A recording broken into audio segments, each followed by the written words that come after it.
Bismillahirrahmanirrahim. Mengenai kunut yang ini subuh. Iya. Subuh. Itu kan kalau imam dia baca kunut, kita sebagai makmum mengikutinya atau gimana? Ya. Ya, jazakallahu khairan.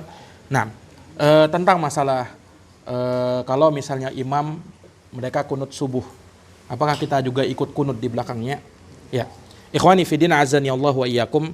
Ya, sebenarnya pembahasan tentang masalah kunut di salat subuh, ya memang betul ada sebagian pendapat di kalangan para ulama kita rahimahumullahu taala. Ya, sekalipun ada yang tegas mengingkarinya seperti mengatakan itu adalah perbuatan bid'ah, perbuatan yang mengada-ada. Nah, dari sana para ulama ada yang berpandangan kalau misalnya ada imam yang kunut subuh, maka kita diam saja. Kita diam saja, tentunya menunggu imam yang selesai dia kunut subuhnya, baru kita setelahnya ikut ruku bersama dia. Paham? Ini fatwa sebagian ulama. Dan ada juga yang berpendapat kalau misalnya dia kunut, ya imam kunut, maka kita boleh saja ikut kunut, ya di situ, ya dengan mempertimbangkan kemaslahatan saja, mempertimbangkan maslahat. Kalau misalnya taruhlah di tempat, ya misalnya kita khawatir kalau misalnya tidak menyamai orang-orang di situ mungkin bisa terjadi fitnah dan sesuatu, ya maka antum tidak masalah ikut kunut juga. Jelas ya? Yang jelaskan itu pada hakikatnya bukan antum yang melakukan, tapi imamnya. Kita sebagai makmum cuma ikut saja. Nah, kecuali kalau kita sholat sendirian atau kita sebagai imam, maka kita tidak kunut. Ya kan? Kita tidak kunut subuh. Tapi kalau kita sebagai makmum, lihat saja keadaan. Kalau misalnya tidak ada masalah, antum tidak mengangkat tangan, tidak usah mengangkat tangan. Ya kan? Tidak usah mengangkat tangan. Tapi kalau misalnya kira-kira nanti hanya antum sendirian, apalagi pas di belakang imam misalnya, ya kan? Nah, ini sendirian saja yang menjadi imam ini. Nah, kalau seperti itu ya mungkin tidak masalah dia ikut imam untuk menimbang kemaslahatan yang ada. Wallahu alam. Kebalikannya kan? Ya. Kalau kebalikannya kita disuruh menjadi imam. Ya. Kalau kita jadi imam, maka pertama, kalau misalnya di tempat tersebut, di masjid tersebut biasa melakukan kunut, maka usahakan antum jangan jadi imam. Ya kan? Karena nanti membuat fitnah nanti kan. Kecuali masyarakat atau jamaah di situ tahu, oh ini orang ini memang dia tidak kunut dan mereka biasa untuk mengikuti itu. Tidak ada masalah. Ya kan? Tapi kalau misalnya tiba-tiba antum disuruh orang semua kunut di situ, ya kan? Ada orang yang berpandangan, ikhwan, ada yang berpandangan kalau tidak kunut subuh batal sholat. Ada yang berpandangan seperti itu ya, sampai ekstrim seperti itu. Walaupun ini terlalu ekstrim ya, tapi ya namanya itu pemahaman orang, ya kan? Nah, maka jangan kita membuat gaduh lah, jangan membuat gaduh. Kalau misalnya kita belum pernah juga sholat di situ disuruh imam, minta udzur saja, jangan mau jadi imam, ya kan? Atau kalau misalnya dipaksa, antum jelaskan, saya mau jadi imam tapi ingat saya tidak kunut ya. Nah, kasih tahu mereka, ya kan? Kalau ada yang ya sudah Ustaz, tidak masalah. Ya sudah antum jadi imam. Jelas ya? Nah, wallahu alam. Intinya kan tadi sama itu Ustaz, tapi ada lagi tambahan Ustaz. Iya. Kalau misalkan kita ikut kunut saya, tapi kan kita nggak berdoa Ustaz, kita tetap ingkari. Iya. Ingkari itu kunutnya, tapi kita angkat tangan dia Ustaz, itu gimana Ustaz? Maksudnya antum mengingkari bagaimana? Antum kan melakukan. Kalau antum lakukan tidak mengingkari itu. Kecuali kalau antum diam itu ingkari namanya. Iya kan? Kalau antum lakukan bagaimana caranya? Antum melakukan baru antum mengingkari. Jadi intinya ada dua saja. Antum tidak lakukan, ya kan? Irsal saja, tidak usah angkat tangan, diam saja, ya kan? Atau antum melakukan seperti ini, menimbang maslahat dan mafsadat. Itu saja. Wallahu alam. Nah. Lanjutnya Pak Sahab. Wah, saya letak slim angkat tangan. Ya tercatat gitu ya. Ya. Baik. Terima kasih. Assalamualaikum warahmatullahi wabarakatuh. Waalaikumsalam warahmatullahi wabarakatuh. Yang ingin saya tanyakan itu tadi bahwa rakaat sholat witir itu boleh 1, boleh 3, boleh dan seterusnya. Nah, di sini tadi itu kan dibolehkan 1, tetapi ternyata di hadis yang lain itu 1 itu pada penghujung malam kalau saya takut tidak ini Ya, satu. Nah, itu bagaimana ininya Ustaz? Misalnya kan tadi kan boleh satu, jadi apakah boleh di awal-awal malam Nah, bisa. Iya. Ya. Jadi yang paling sudah ambil paling ringannya sudah ya. Sudah satu rakaat baru di awal malam lagi. Kalau lagi semangat mungkin 11 rakaat di akhir malam ya. Taib. Jadi apa namanya terkait dengan hadis tadi memang disebutkan ya dia melakukan sholat witir di akhir malam dengan satu rakaat. Ini penjelasan hadis saja sebenarnya karena sudah kita jelaskan bahwa waktu utama melakukan sholat witir itu memang di sepertiga malam terakhir, itu waktu paling utamanya. Nah, tapi waktu bolehnya setelah sholat isya dan itu umum berlaku baik yang 1 rakaat ya, 3 rakaat, 5 rakaat, 7 rakaat, 9 rakaat atau 11 rakaat. Jelas ya? Jadi boleh. Jadi jangan khawatir ya. Insya Allah boleh. Nah, boleh di awal malam. Ya, 1 rakaat di awal malam. Bahkan kalau mau lebih mudah lagi, boleh dalam kondisi duduk. Paham ya? Karena sholat sunnah itu boleh kita lakukan dalam posisi duduk, walaupun mampu berdiri. Sudah pernah lewat pembahasannya kan? Sudah pernah kan? Kalau sholat wajib itu wajib berdiri. Kalau sholat fardu syaratnya berdiri. Kalau sholat sunnah boleh duduk tapi pahalanya setengah. Jelas ya? Nah, makanya kalau misalnya duduk lagi. Sudah 1 dapat setengah lagi ya. Nah.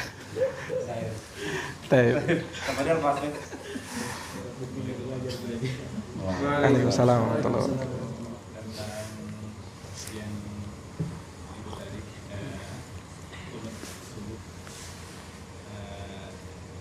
Yang saya lakukan ini, misalnya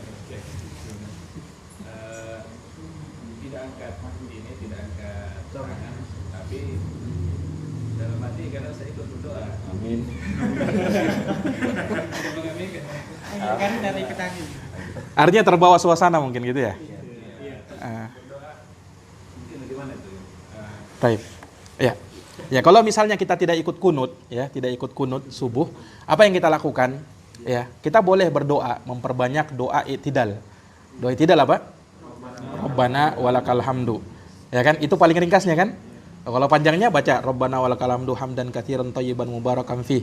Ya kan? Ada juga Rabbana walakal hamdu mil'us samawati wa mil'ul ardi wa minhu min syai'in ba'du. Ya kan? Nah, makanya dihafalkan itu, Pak. Jadi supaya istilahnya kita tidak diam saja tapi bisa membaca doa ketika i'tidal.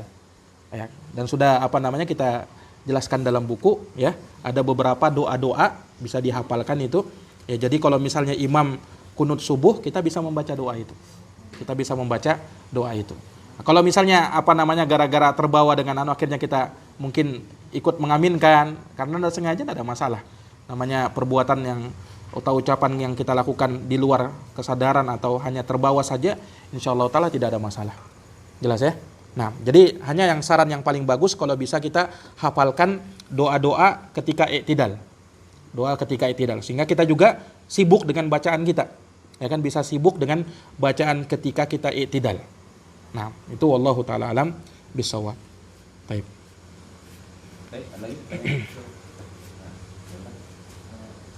Bisa digambarkan Ustaz, untuk masalah nasilah ini bisa digambarkan Ustaz, bencana bagaimana besarnya bencana itu dilakukan tim nasilah ini. Ya. Kedua, apakah sebaiknya disampaikan kepada jemaah sebelum dilakukan Nah. tim nasilah? Ya. Jazakallah khairan. Jadi terkait dengan kunut nazilah, saya tidak tahu apakah nanti akan datang pembahasannya atau tidak. Ada yang pernah lihat ada pembahasannya di buku ini? Tidak ada kayaknya ya. Ya, jadi terkait dengan masalah kunut nazilah, kunut nazilah itu artinya suatu kejadian yang terjadi. Nah, makanya kunut ini dilakukan karena ada satu kejadian. Nabi pernah melakukannya ya ketika suatu peristiwa terbunuh 70 orang sahabat penghafal Al-Quran. 70 orang sahabat ini semuanya hafid Al-Quran. Dibunuh oleh orang-orang musyrikin, oleh orang-orang yang dia pura-pura masuk Islam. Ya, kemudian dia bawa 70 hafid sahabat ini, kemudian dia bunuh semuanya. Nah, gara-gara kejadian ini Rasul sangat bersedih sekali. Nah, maka beliau disebutkan 1 bulan penuh beliau kunut, mendoakan orang yang membunuh tadi. Nah, itu beliau kunut di sholat maghrib, di sholat isya, di sholat subuh, di sholat duhur, dan di sholat asar. 5 sholat beliau lakukan kunut di akhirnya. Kunut nazilah. Jelas ya? Nah ini apanya dari sini para ulama menjelaskan akan masyru'iyahnya, disyariatkan seorang kunut nazilah. Ya. Dan itu dikhususkan ketika ada suatu musibah menimpa kaum muslimin. Musibah ini baik musibah alam, ya misalnya mereka ditimpa musibah banjir atau tanah longsor atau gempa bumi, sehingga menyebabkan korban jiwa, hancurnya harta dan seterusnya, ya kan? Ini disyariatkan kunut. Atau misalnya ada pembantaian kaum muslimin. Nah, ada pembantaian kaum muslimin yang dilakukan oleh orang-orang kafir, ya mereka membantainya, ini juga disyariatkan kunut nazilah. Jelas ya? Taib. Ikhwani fiddin azani Allah wa iyyakum. Nah, para ulama berselisih pendapat terkait dengan masalah kunut nazilah ini. Ya. Apakah kunut nazilah itu dianjurkan atau disyariatkan, ya, walaupun tanpa izin penguasa atau harus dengan izin penguasa? Ya, harus dengan izin penguasa. Wallahu taala alam bisawab. Kalau kita lihat dari nas dalil dari Quran dan hadits Nabi SAW, kita lebih condong kepada pendapat kunut nazilah ini nanti baru kita lakukan kalau ada izin dari penguasa.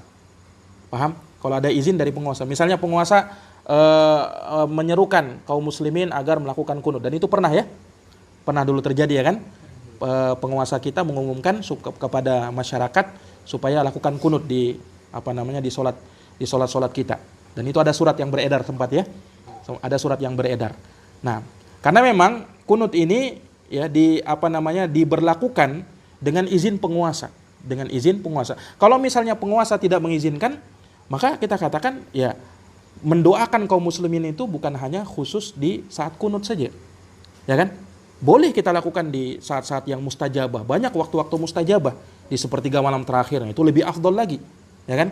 Kita doakan mereka kaum muslimin yang ditimpa musibah, atau di antara azan dan qomat. Banyak waktu-waktu untuk bisa mendoakan kaum muslimin. Jelas ya? Nah, itu yang saya pegang wallahu taala alam, bahwa kunut nazilah itu nanti dilakukan kalau ada izin penguasa. Kalau ada izin dari pemerintah. Kalau mereka izinkan silahkan kunut. Kalau tidak, ya maka kita tidak kunut. Wallahu taala alam bisawab. Nah. Terus ini terkait masalah hukum kunut kan tadi sudah dibahas. Ya. Nah, bagaimana orang yang sering bahkan setiap hari melakukannya? Apakah bisa merusak dari sholat tersebut? Nah, atau tidak? Ya. Jadi kunut subuh, ya melakukan kunut subuh ini bukan pembatal sholat. Ini bukan pembatal sholat. Ya, paling kerasnya memang dia dihukumi bid'ah di dalam sholat. Orang yang melakukan perbuatan bid'ah di dalam sholat tidak membatalkan sholat, namun bisa saja mengurangi pahala sholatnya. Bisa saja mengurangi pahala sholatnya. Tapi kalau mengatakan apakah batal, apakah rusak sholatnya, kita tidak berani mengatakan seperti itu. Karena terkait dengan masalah pembatal sholat sudah kita bahas, ya kan? Sholat itu bisa batal dengan berbicara, dengan ketawa ketiwi, ya kan? Dengan banyak bergerak, terlalu banyak bergerak-gerak, ya kan? Ini membatalkan sholat. Tapi apakah selain itu membatalkan? Tidak. Nah, jadi minimal paling kerasnya dia telah melakukan perbuatan mengada-ada di dalam sholat, dan paling kerasnya kita katakan bahwasanya hal tersebut bisa mengurangi pahala sholatnya, bisa mengurangi pahala sholatnya, tidak sampai membatalkan sholatnya. Wallahu alam. Demikian. Ada yang ingin tanyakan? Di kunut subuh tadi, Ustaz. Sebenarnya siapa yang pertama kali ulama yang merekomendasikan kunut subuh itu, Ustaz? Karena jadi ditentang sampai saat ini. Iya. Nah, itu seperti yang tadi kita sebutkan dari ulama Syafi'iyah menyebutkan hal yang seperti itu. Ulama Syafi'iyah menyebutkan disyariatkannya kunut subuh. Hanya saja ikhwani fiddin, ya seseorang pertama ya, kita di dalam beragama itu dilarang untuk taklid kepada siapapun. Ya kan? Imam Syafi'i saja mengatakan kalau kalian dapati pendapatku bertentangan dengan dalil, lemparkan pendapatku ke tembok. Itu ucapannya Imam Syafi'i. Ya kan? Nah, sehingga artinya dalam hal ini kalau misalnya ada perselisihan seperti itu, bukan kita katakan oh sudah kalau namanya ada perselisihan ya kita boleh saja memilih yang mau kunut silahkan, tidak kunut silahkan. Tidak seperti itu ya. Tapi kita lihat yang mana yang lebih dekat kepada dalil. Betul tidak? Ya kan? Sebab kalau misalnya kita lihat perselisihan ulama dan kita mau ambil enaknya saja, nah ini repot ya. Bahkan nanti kita akan mengambil hal-hal yang sungguh bertentangan sekali dengan syariat karena kita ingin ambil perselisihan ulama dan kita ingin ambil enaknya saja. Tidak seperti itu. Tapi kita lihat kepada dalil. Ya kan? Kita lihat kepada dalil. Ya. Apa yang disebutkan oleh Syekh Abdul Azim tadi sangat masuk akal ya kan? Mustahil lah suatu perkara yang kalau Nabi lakukan terus-menerus sementara tidak ada satupun hadis yang sahih yang menyebutkan bahwa Nabi kunut subuh. Tidak ada satupun hadis yang sahih. Ini kan aneh yang seperti ini. Nah, menunjukkan bahwa memang hal tersebut tidak pernah dikerjakan oleh Nabi. Ya, terlebih dalam hadis Tariq Al-Asja'i tadi, ya, ketika beliau ditanya 5 tahun sholat di belakang Nabi. Bayangkan, bukan waktu yang bukan waktu yang sebentar, 5 tahun. Sholat di belakang Nabi SAW, di belakang Abu Bakar, di belakang Umar. Tidak pernah satupun dari mereka melakukan kunut subuh. Subhanallah, ya kan? Nah, ini kalau kita ikut sunnahnya Nabi, sunnahnya para sahabat, maka tidak akan melakukan kunut subuh terus-menerus seperti itu. Wallahu alam. Ya. Demikian.